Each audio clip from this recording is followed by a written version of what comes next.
In 2007, I got together with a bunch of friends and decided, let's go and try to climb K2, which is the second highest mountain in the world and arguably one of the most difficult. Although I think Annapurna is harder. That's all right. We'll stick with the legend of K2 and say it's the hardest. So three of us and myself, so four of us total, went to climb this mountain, took the long flight over to Pakistan, took the 7-day hike all the way up to Baltoro Glacier, and finally got onto K2, base camp proper.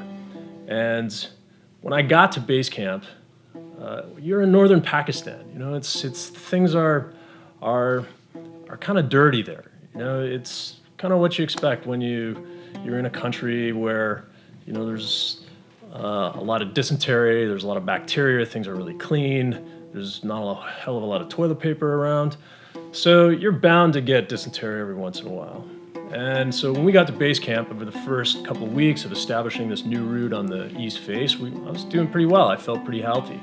And suddenly I came down with this illness. It was like bubonic. It was one of those sicknesses where in the middle of the night you're desperately opening your sleeping bag, tent door, scrambling out, lying on the frozen moraine, throwing up and crapping yourself all at the same time. So it was one of those sicknesses, and hey, it happens when you're in northern Pakistan.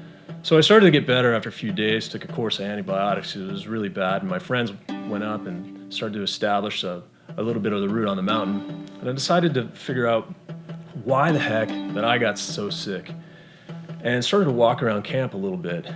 Now, I'm on the Inyo County Search and Rescue team. I've done body recoveries before, and I have to admit that once you've smelled a body, you absolutely will never forget what that smells like. And walking around above base camp, I smelled that smell. And my friends came down and we started to explore that area above base camp. And sure enough, we found what we call the human mushroom, the remains of some climber that had gone before us. And what was really kind of freaky is that the sun had melted all the ice around it. And so what we had found was this human torso, which had no arms, no legs, no head, and it was just this leathery ribcage sort of torso that was presented on this 2 or 3 foot high ice pillar. And I said to myself, I can't believe this is happening. This is what's making me sick. It was right in our water supply. So we did the right thing. We packaged it up in a plastic bag and kind of interned it in a local crevasse and said a few prayers as it went by. But needless to say, that was a pretty foul moment. And finally, I understood why I got so sick.